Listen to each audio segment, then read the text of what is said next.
Mais méfie-toi, ma belle. Jésus, on se brûle les ailes si on l'approche de trop près.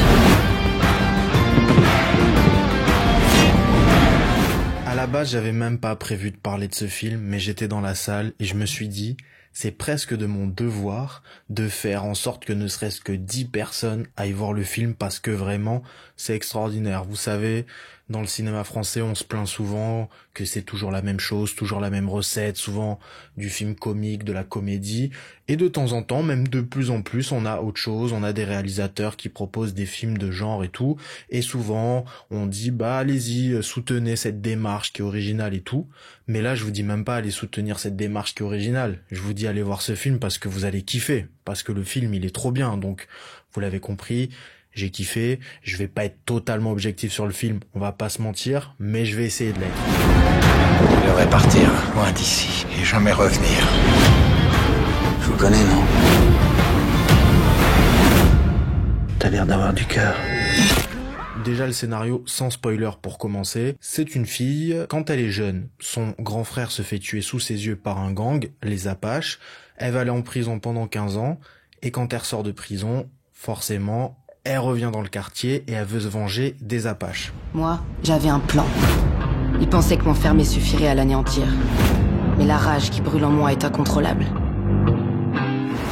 Les Apaches, pour ceux qui ne connaissent pas, c'était un vrai gang qui a existé. Il était situé vers Ménilmontant, Belleville, enfin le nord de Paris. Contrairement à ce qui est présenté dans le film, c'était pas forcément un gang identifiable. C'est en 1900, les journaux les ont appelés les Apaches parce qu'en fait c'était, on va dire, des bandits sans foi ni loi, parce qu'il faut dire qu'à l'époque il y avait tout le milieu mafieux qui était organisé, qui avait des valeurs, une morale. Là, c'est plus des enfants des rues qui allaient saccager des trucs, qui étaient de véritables rebelles. Donc les médias de l'époque, les journaux, les ont surnommés Apaches parce qu'à l'époque, on considérait les Indiens d'Amérique comme des sauvages. Du coup, on les appelait les Apaches parce qu'ils avaient des manières de sauvages. Entre eux, gros résumé, si vous voulez approfondir, il y a plein de vidéos, plein d'articles dessus, c'est super intéressant, et ça va dans cette tradition parisienne, entre guillemets, de la tradition des bandes. J'ai l'impression que tu peux remonter très loin dans l'histoire de Paris, il y a souvent des bandes. J'ai vu le film Les Rascals un peu plus tôt dans l'année, ça parlait des bandes dans les années 70, pour ceux qui s'intéressent au mouvement hip-hop, des années 80, on sait très bien les bandes, c'était très important, et personnellement, moi j'ai connu les effets de bandes à Paris, en banlieue, jusqu'au début des années 2000. En 2010, ça s'est complètement arrêté. On va pas être nostalgique de ça, il y avait pas que des bons côtés, mais en tout cas, on peut dire qu'il y a un peu une tradition des bandes à Paris.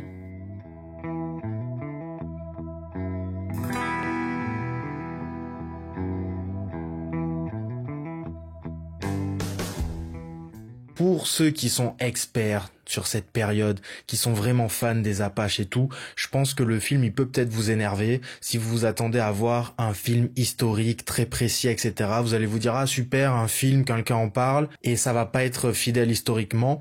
Il va avoir plein d'anachronismes, mais des anachronismes qui s'expliquent, parce qu'en fait, le réalisateur, c'est pas un feignant, c'est pas un mec qui a fait un film de commande, qui fait le truc à l'arrache, etc. Non, c'est quelqu'un qui s'est vraiment renseigné, et il s'est tellement renseigné qu'en fait, il a décidé de prendre l'essence des Apaches et de le représenter à l'écran avec des codes de différentes époques, mais qui semblent avoir la même énergie. Par exemple, tu vas avoir du Iggy Pop, du Johnny Hallyday. Certes, c'est pas des musiques de l'époque, mais dans l'énergie, ça retranscrit quelque chose, tu vois, de ce côté un peu rebelle, un peu punk et tout. Bon, Johnny Hallyday, c'est peut-être pas le meilleur exemple pour parler de ça, mais il utilise des codes qui sont pas forcément du début 20e siècle, du 1900, qui sont contemporains aux Apaches, qui sont sortis par la suite, mais qui sont représentatifs de cette énergie un peu que représentaient les Apaches. Et en ça, je trouve ça cool, tu vois, par le fait des musiques, ça fonctionne super bien. Bon, on a déjà vu ça dans des films à la Tarantino, par exemple, mais j'aime ça, ce côté décalé, cet anachronisme qui comprend l'essence du truc. Et c'est pareil pour les vêtements, c'est pas forcément des vêtements qui vont être portés par les Apaches de l'époque. Mais tu vois, le réalisateur, il exprime très bien, il dit d'ailleurs qu'on a l'habitude de voir que des photos noir et blanc de cette époque et que du coup on a une image un peu terne de cette époque, mais il a vu des photos qui étaient colorisées de l'époque et il se dit en fait c'était une période très colorée. Et du coup, il prend des vêtements, peut-être tu vas dire les vêtements ils sont sortis dans les années 50, dans les années 2000, mais dans un imaginaire commun, ça peut retranscrire l'énergie des Apaches de l'époque. En fait, ils se séparent de ça et le réalisateur, il se justifie de ça en disant les Apaches étaient libres. Donc moi, en tant que réalisateur, je suis dans la même démarche de liberté. Après, attention, il y a plein de trucs qui sont super minutieux et tu te sens vraiment plongé dans l'époque. Je suis pas un expert de l'époque, mais en tout cas, tu regardes ça, t'as l'impression de voir un vrai film d'époque, mais avec une vraie démarche, une vraie chose qui est racontée, avec de vraies libertés qui sont cohérentes. Vraiment, il n'a pas peur de l'anachronisme. Il a vraiment envie de dépoussiérer le film d'époque. Je crois qu'il se moque un petit peu des puristes qui vont venir nous taper dessus en disant « Ah, ça n'existait pas en 1900 ». On le sait en fait. On va être plus dans l'interprétation, la compréhension de l'énergie des Apaches plutôt que dans une représentation historique qui serait très fidèle. Du coup, voilà, c'est un film qui transpire le côté punk, même si c'est bien avant le mouvement punk. Les personnages, ils ont un petit côté, on va dire, libre, anti-pouvoir, révolutionnaire. Il y a même un peu de conscience ouvrière qui est abordée, donc ça peut trouver écho à certaines choses qu'on vit actuellement.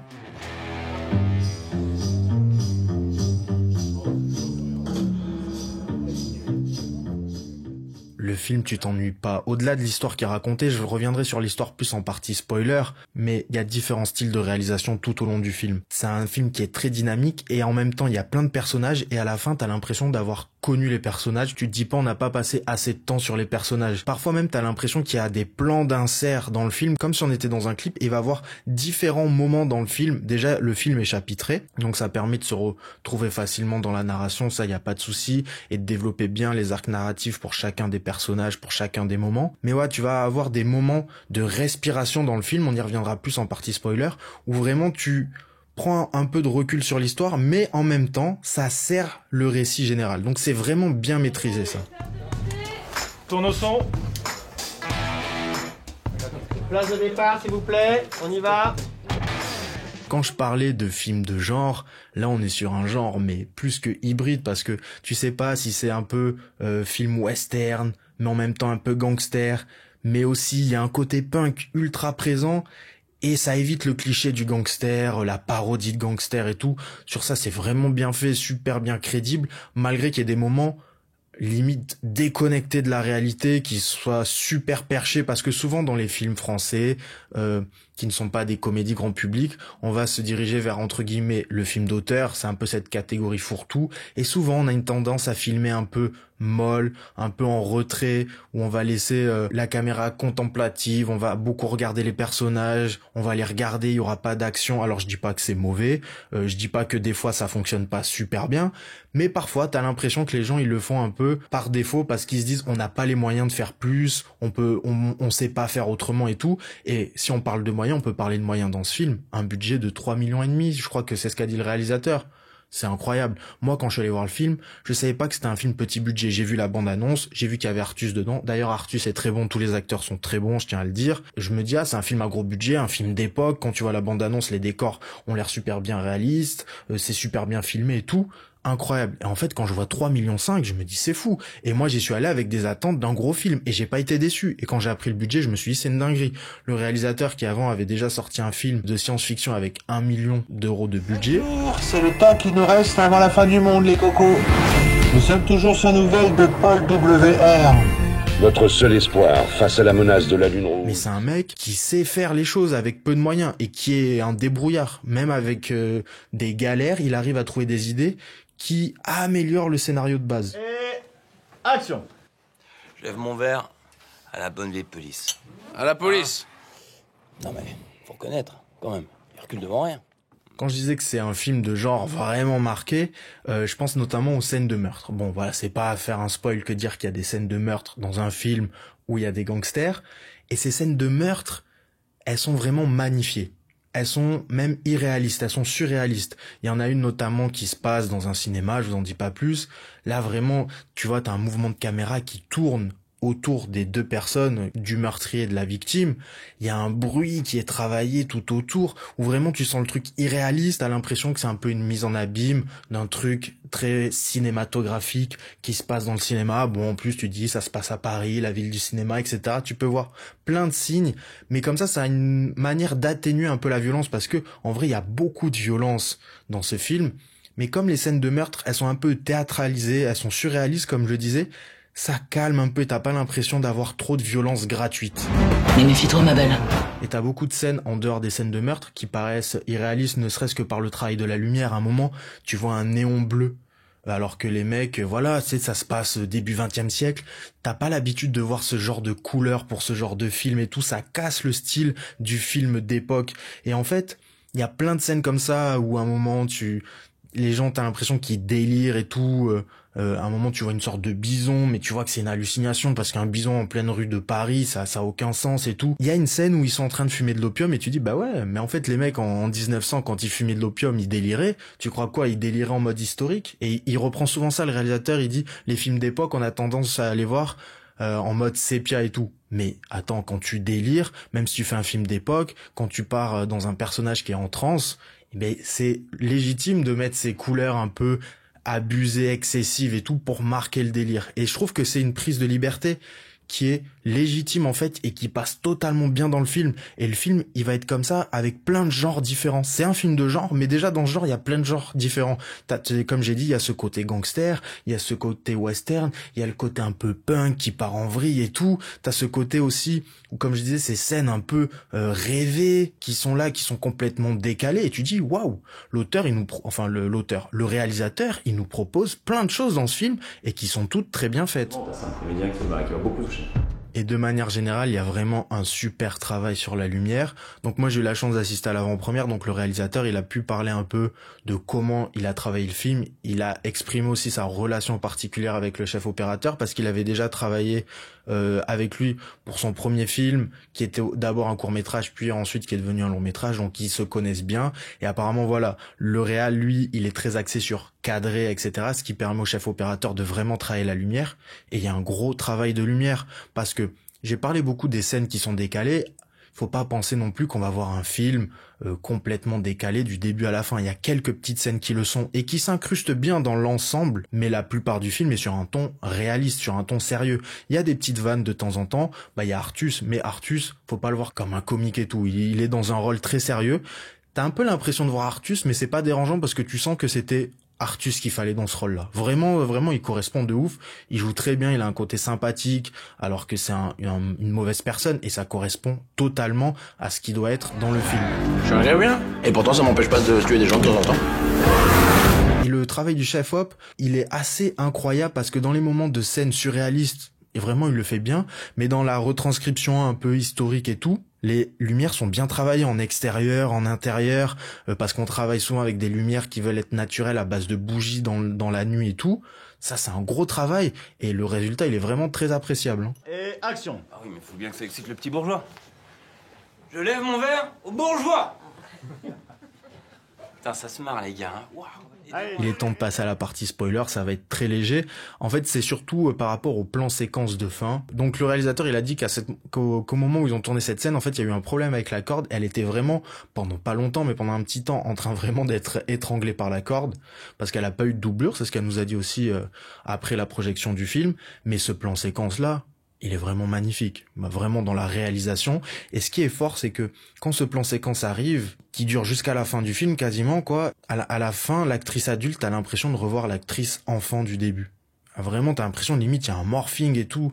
Le visage est proche dans l'expression du regard, c'est vraiment incroyable. Il y a une scène aussi qui sort du lot, c'est la scène en muet où il tue des gens. Alors là, anecdote incroyable, parce que quand tu vois ça, tu dis, mais c'est trop stylé le fait de mettre ça en muet, parce que ça permet de respirer dans le film, ça permet aussi de rester cohérent par rapport à l'époque et tout, et puis ça permet de dédramatiser encore une scène gratuite de violence où les mecs, ils arrivent au salon de l'expo, ils tuent des gens, ils repartent et tout, enfin c'est incroyable, tu vois, tu dis comment ça se passe, et vu que ça soit en muet, surjoué et tout, c'est marrant. Et en fait, le réal, il te raconte qu'à la base, c'était pas prévu comme ça, c'était prévu pour être tourné classique comme le reste du film. Je crois que c'est le chef de projet qui lui dit on pourra pas tourner tout ça, faut réduire les jours de tournage. Il y avait 4 jours de tournage pour cette scène. Il a dit cale-moi une demi-journée. Et dans sa tête, il s'est dit bah vas-y, finalement, on va faire un plan muet, plan fixe, comme ça va plus vite à tourner. Et en fait, tu dis ah ça c'est une idée de galère trouvée sur le tard.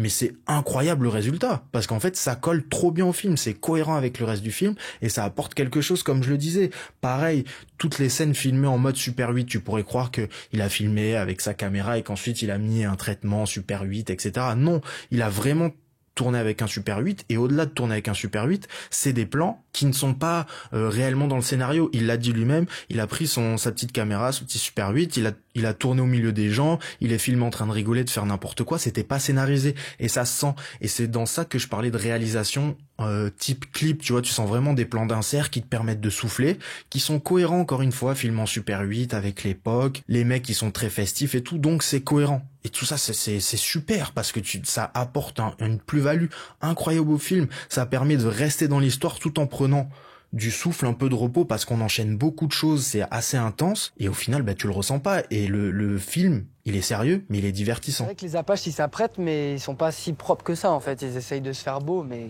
Ouais, les Apaches, c'était des mecs assez élégants, c'était une espèce de dandy punk de l'époque, quoi. Après, j'ai pas trop parlé du scénario, on peut se dire, ouais, c'est peut-être un peu une histoire banale, etc.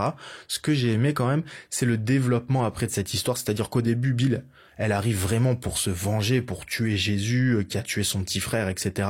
Et à la fin, en fait, elle va se rendre compte que elle est attachée à lui, elle est attachée à eux même, à cette famille, parce que c'est une enfant des rues. Tu comprends que les Apaches, c'est des gens qui sont laissés à eux-mêmes, parfois dès le plus jeune âge, et ils sont pas là pour être organisés, mais ils vivent ensemble, ils vont peut-être mourir très jeunes, mais ils vivent la vie à fond, en tout cas. Et du coup, elle trouve sa place là-dedans, et en fait, elle en vient à se dire, est-ce que c'est si grave? Là, je parle entre gros guillemets, mais est-ce que c'est si grave? Est-ce que je dois vraiment leur en vouloir d'avoir tué mon frère? S'ils l'ont tué, c'est pour certaines raisons. S'ils l'ont tué, c'est parce que on les avait trahis. Du coup, ils ont appliqué la loi de la vengeance, de la rue, tout ce que tu veux, pour continuer à être respectés. Et maintenant, il y a de l'eau qui est coulée sous les ponts, il y a Polly qui est là, eux, ils ont pris soin d'elle. Donc, est-ce que la vengeance est toujours légitime? Et est-ce qu'elle trahit la mémoire de son petit frère si elle le venge pas? Le chiffre qu'on a où les gens marchent très vite et il y a un côté genre ça le rend pas réaliste en fait. Mais si on se remet vraiment dans se disant c'est des gens comme vous et moi qui vivaient là, c'est très coloré en fait cette époque. Après, pour être un minimum objectif, il y a 2 petits bémols dans le film, enfin 2 petits trucs qui sont en dessous, mais qui me dérangent pas de ouf. Déjà, c'est la voix off de l'actrice principale. Parfois, je la trouve un peu en dessous, comme si elle lisait un peu. Ça fait un peu ce qu'on a l'habitude de voir, des voix off très charismatiques, américaines, etc. Là, ça faisait un peu pâle copie de ça, mais vraiment, je dis ça, mais ça dérange même pas dans le film. C'est vraiment vite fait, quoi. Et tout le reste, je tiens à dire que le film, c'est pas une pâle copie américaine qui fait pitié, qui fait cliché. Pas du tout. C'est vraiment assumé. C'est même pas rangé dans une case. Il y a des gens, ils ont dit, ouais, c'est style Peaky Blinders, ça n'a rien à voir. Vraiment, ça a pas à voir grand chose avec Peaky Blinders, vraiment. Et autre petit bémol, c'est quand elle sort de prison, il s'est passé 15 ans, et je trouve qu'on ressent pas trop les 15 ans qui sont passés. Bon, déjà, les acteurs, ils vieillissent pas, mais ça, c'est le truc classique dans les films, séries. C'est quand tu prends un enfant et qu'il y a un bond dans le temps, les personnages qui étaient adultes au début, ils vieillissent pas, mais les enfants, ils grandissent à toute vitesse. Donc bon, ça c'est classique, mais ce qui me dérange le plus, c'est qu'elle retrouve la ville quasiment pareil. Elle va dans le bar où son frère s'est fait tuer, t'as la tache de sang qui est séchée. Je veux bien qu'ils étaient pas à fond sur l'hygiène, mais 15 ans, une tache de sang. Elle retrouve le prêtre qui est toujours là, alors que le mec, c'est un ivrogne depuis plus de 15 ans et tout, dans son église abandonnée. Ça a pas beaucoup bougé, un mec comme Jésus. Est-ce qu'il peut encore espérer vivre pendant 15 ans sans se faire tuer avec toutes les dingueries qu'il fait? J'ai du mal à y croire. Puis bon, après la fin où Polly balance tout le monde, ça me dérange pas, je peux comprendre, il était vraiment amoureux de Bill. Moi je croyais que Bill c'était sa sœur d'ailleurs au début. Mais voilà, c'est vraiment des petits trucs qui dérangent pas du tout. Vraiment, j'ai surkiffé le film, allez le voir. Je voulais même pas en parler, mais comme je vous ai dit, il fallait que j'en parle. Les Apaches, du coup j'ai regardé un petit peu sur internet, il y a plein de choses. Donc c'est super intéressant. Je me dis vraiment, il y a cette tradition de bande en France, surtout à Paris, qu'il faudrait vraiment approfondir. C'est un sujet qui est intéressant. Donc voilà, il y a un côté historique, il y a une prise de liberté, c'est un vrai divertissement. Ça se veut pas être quelque chose qui colle à l'histoire et tout. Donc n'allez pas le voir comme ça, parce que sinon les gens ils seront déçus. Mais de toute façon, si vous êtes là, c'est que vous l'avez déjà vu puisque vous entendez les spoilers. En tout cas voilà, vraiment, je sais pas ce que vous en avez pensé, si vous avez ressenti la même chose que moi, mais j'espère vraiment que c'est un film qui va acquérir une bonne pub, un bon bouche à oreille et qui va faire beaucoup d'entrées. Sur ce, je repars à mon travail, j'ai des choses importantes qui m'attendent.